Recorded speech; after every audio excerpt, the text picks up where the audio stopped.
my name is Diana Castro and you're watching Leaders with a Mission. And today I have someone super special that you must know in case of emergencies. His name is Manny Passo, and let me tell you a little bit about him. Manny is the founding partner and president of BioResponse Restoration, a restoration company in Miami, Florida, specializing on water, biohazard restoration, mold assessment, and remediation services for residential, commercial, and government. He's an amazing person that you should meet definitely in case of emergency. So, with that said, here's Manny Passo. Hello. Hi, Diana. Thanks for having me. Thank you for being here, Manny. Thank you for taking time out of your busy schedule to join us. Yes, I'm sure my phone's back there ringing somewhere going crazy, but I got somebody covering. So I want you to tell me a little bit more about BioResponse and how did you ended up in this business? How did everything start? Yeah, I mean, I think a lot of people, they end up in a place much different than, you kind of expected, right? As a kid, I never grew up saying, I want to be a crime scene cleaner or a biohazard specialist. But the story was I was working in pharmaceuticals. I was working at a big pharmaceutical company. I wore suits every day. And a friend of mine, a fireman, came to me, and this is over 13 years ago. He came to me with this great business idea. Everybody has these great ideas, and his was, hey, let's be crime scene cleaners. And I told him, you're crazy. You're absolutely nuts. There's no way I'm going to do that. I wear suits. I don't clean. Right. And but that little idea kept striking a chord. I did a little bit of research. There was no crime scene cleaners in Miami. Imagine, Miami, a crime capital at one point in the world, and we don't have a crime scene cleaner. So obviously, going back to business school, you look at supply, demand, and it just seemed like that made sense. And when we started the company, I was very honest with him. I told him, hey, I don't do the cleaning. I'll do business. I'll do everything having to do with the business. He made the promise to me that I would never ever clean. I also told him I will never see a dead body. And he says, of course, never. By the time we get there, there's no dead body. I swear. And then, of course, we open our business, and like all great new businesses, we don't get a call for 3 months. And this was always a side business. So it was fine. We're okay, but we were starting to get worried. Are we ever going to get called? Finally, we get a call, and that call comes on Thanksgiving. So on Thanksgiving, he goes, hey, great news. We got our first job. I'm like, yes! I was already half a bottle into this Thanksgiving holiday. And I was like, yes, we got our first job. And I took another swig of the wine to celebrate. And he goes, bad news is that all those employees that we trained 3 months ago, none of them are answering the phone. I need your help. I'm like, wait a minute. You told me I would never. He goes, don't worry, I'll go in. You don't have to do anything. Just come with me. I was like, okay, fine, let's go. We're going to go. So now that first job is in Coconut Grove. We go there. It's Thanksgiving. I'm kind of excited about the fact that my business finally has a customer. I'm a little concerned, or very concerned, that I'm about to walk into a potential crime scene. It was a suicide. So it wasn't a crime scene, but it was a suicide. And we go through beautiful Coconut Grove. We're looking for the address. We're a little bit lost. I'm looking for police, I'm looking for lights, I'm looking for activity, and I see nothing. And I'm like, I think it's right there. And are you sure? Yes, it's right there. And then at that point, we see an older lady and a younger lady, and they're crying. And at that point, I realized that I never considered that, right? It never came to mind, the human side of this business, right? It was all about money and investments, and is there a potential market for this? And at that point, I realized that I had just opened up Pandora's box to a new world. And then when we approached the family and we asked them, where are the police? They're like, well, the police haven't gotten here. So we were so excited about our first job that it's called really rapid response. Yeah, that's as rapid as it gets, right? I mean, the police are a little busy too on Thanksgiving as well with their families, but in the end, we're like, whoa. And I looked at them and I said, hey, so the body's still in there? And at that point they said yes. And I look at my partner, I'm like, the two things you told me I was not going to have to do, I'm going to do today, right? So again, I realized then that life was about to change, and it surely did change for me. That's very, I remember when you told that story at one point when we actually met in BNI. Yeah. And I heard your story, and it was is vivid in my brain, like just thinking of you like walking in and like, I'm not supposed to be seeing this. Yeah. I'm not supposed to be cleaning this. Yes. What the hell did I just put myself into? I really had no idea what I was walking into. Which, by the way, this is a vital lesson for anybody looking to open a business. If you put rules to things that you won't do, get ready because you're about to do them. Don't put rules. You do what you have to do to succeed and to survive. Yeah, definitely. So let me talk about that because it really drives into leadership. Right now, you guys are actually doing so many new things as well. Like your business has grown. This was about, what, 13 years ago? Yeah, that's where we started, yeah. So now you guys are not only doing just like suicide and even like crime scene investigation. I even from our work or doing the video, I know that you guys also do hoarder pickup stuff. You guys do, you know, when there's mold. So tell me a little bit more about what, what are you guys now? So we really, and that's the reason why you hear the company's called BioResponse. And it was BioResponse Corp at the time. Now it's BioResponse Restoration because we were doing anything having to do with biohazard, right? Like I mentioned earlier, crime scenes, anything having to do with blood, we picked up. And we still have a Miami-Dade County contract and various other contracts where we clean up biohazardous situations. But a little over 5 years ago, we were getting pulled into another market, which is a much bigger market and really is now represents about 90% of our business, which is the water, fire, and mold restoration industry, which is a different yet similar type of situation. Rapid response is still needed, personal protective equipment, and your clients, your employees being protected, having protocols in place. So once we saw that there was this kind of mirror industry, and again, the government was asking us to start doing some of this work, that's when we went all in and started doing that. And like I said, now it's really 90% of our business.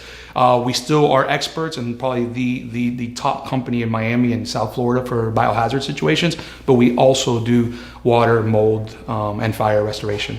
And even recently, you guys added this new service for like temporary roofing. Yeah, absolutely. Yeah. So like any other business, like any other person, you adapt. And we were out there after the hurricane. We realized that the roofers were busy. We realized that there was homeowners that had holes in their roofs and didn't have ways to protect themselves, to really give you a temporary until that roofer can come out there and change the roof. So we created a new, and that's really, something that we believe in is being innovative, even in a field that doesn't feel like it can be innovative.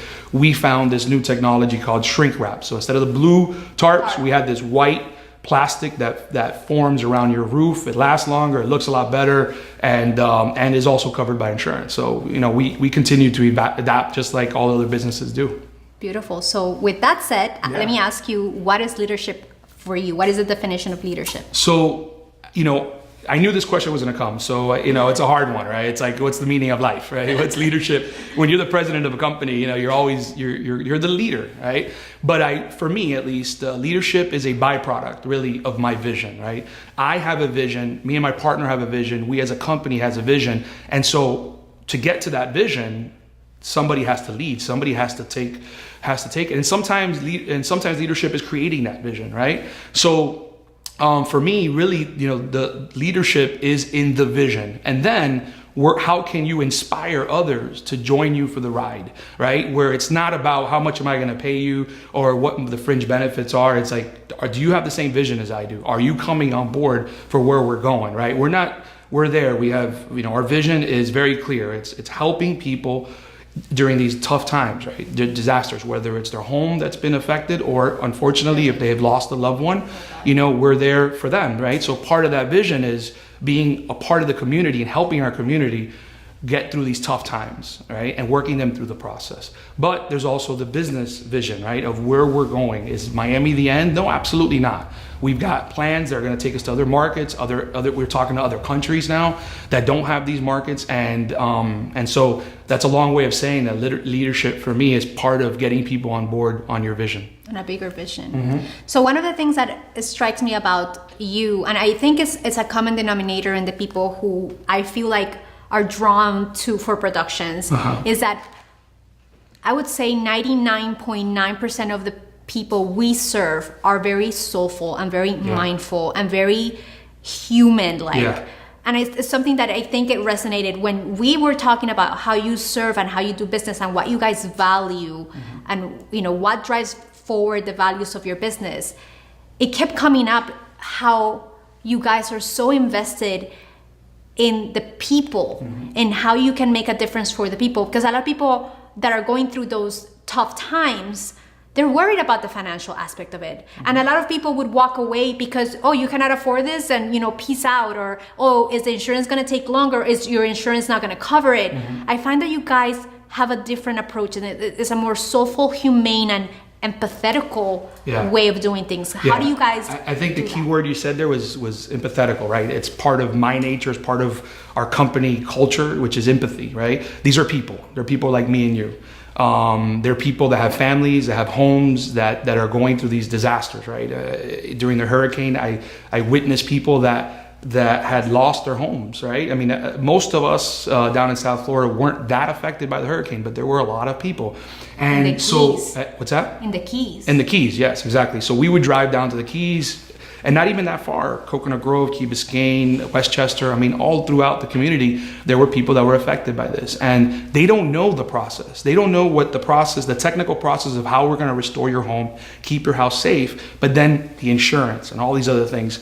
And whether it's us or getting them in the hands of other people that we trust as well, that have that same empathy and same culture, like both of our companies have. And values, it's really about having a holding hand, right? And being communicative with them and walking them through the process. All these different processes they're gonna go. But in the end, like when you go to a doctor, like when you go to a police and there's a situation, you just wanna know that everything's gonna be okay, right? So it goes back to that vision. Now it's, hey, client, jump on board. This is our vision. Yeah. You'll be back. You'll be back. Your home will be back. You'll be back to normal. All right. And our tagline is calling us as the first step to moving on. So whether, again, it's a biohazard situation or whether it's a restoration, a home restoration, we're the first step, right? We know that there's a lot of other things that need to happen, but we should be your first step. Yeah. So thank you for doing that, because I think that in an industry that is very much driven by the bottom line, you guys seem to have this way of touching hearts and being more human and being empathetic. And it's kind of like, it goes back to the golden rule: do to others as you would like to do for yourself. Absolutely. And I think that that's one of the core values you guys hold front and center. Thank you. I've been very fortunate. I had like a dual career for a long time there, right? I had identity crisis, but I was a sales person working in medical devices for many years, while at the same time having this company, right? So I'm walking into ORs, selling heart valves, seeing people that are being, carted off to do heart surgery and hoping that they come out alive, right? So I was able to see that and find purpose in that, right? I'm part of this process to make this person live and have their families have them. And then on this other side, I also have purpose by helping these people really recover, just simply be a part of the recovery for them.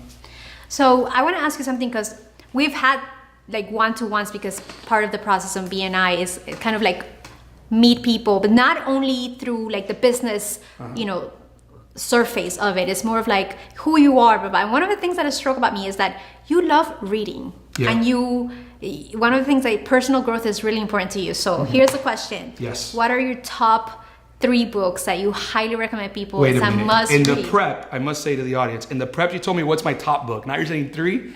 But I have to get the most out of you that I have you in here. You got me on my toes. The thing is, the hard part about liking to read is that it's hard to narrow it down. Top book though, for sure, and no ands, ifs, or buts about it. And I say that because I was ready for that question, which is 7 Habits of Highly Effective People by Stephen Covington. Without a doubt, it's my Bible, right? I found it when I was 20-something years old. I got out of college. I think I had it all figured out. I realized that I didn't have it figured out, right? I needed my own manifesto. I needed my own way of creating order to chaos, which is life, right? Especially the business world. And it really allowed me to gave me that focus, right? Of what are the areas that I need to improve. It's something that almost yearly I open up. If you go next to my bed, there it is, like the original copy. It's yellow, it's starting to get old, not to date myself too much, but it's old, and I just pick it up. Like, it has character. Absolutely. Have you ever heard this, that people that when they want to ask God something, ask the question, open the Bible. If you're a Christian, you open the Bible and there's the answer, right? For me, You know, Stephen Covington does that for me when it comes to my business world, and not just business world, life in general. It's there. You know, the other two books are tough because they kind of like, as soon as you read them, they kind of come in. So right now I'm reading a book called 12 Rules of Life by Jordan Peterson. Great book. Simple rules, but not simple explanations. Very intellectual, very deep. Yeah, and that's an excellent book. And then at that point too, the book that I always reference it, reference it to you, it's called The Flow State, the Rise of Superman, which talks about the flow state.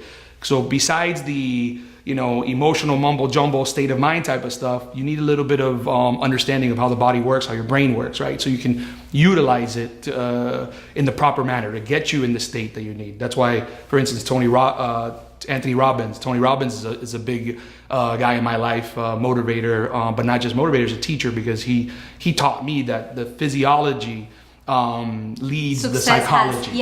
Success has physiology as Absolutely, well. right? So it's the power how your poses, body, and that includes the food that you eat, the exercise that you do, the people that you surround yourself with, things like that. So yeah, I hope I answered it. That was deep. That was good. Yes, I can get much deeper, but not in 15 minutes.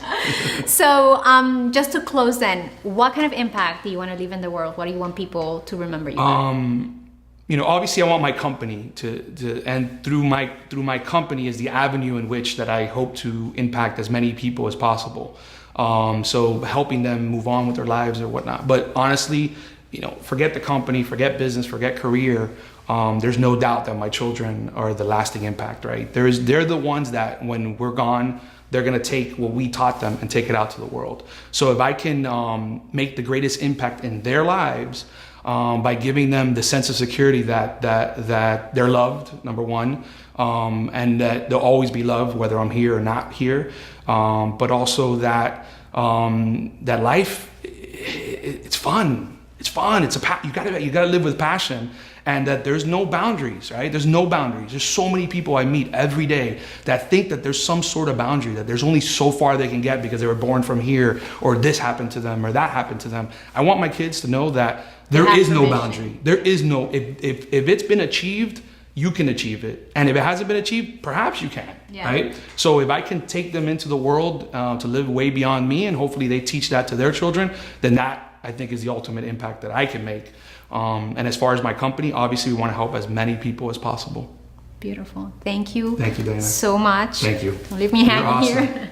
Thank you so much. So I'm going to ask my audience to please look him up. So Manny, where can we find you? So on Facebook, you have BioResponse Restoration. On website, you have BioResponseCorp.com. And then obviously, if you just want to be my friend, Manny Passo, make sure it's not my dad.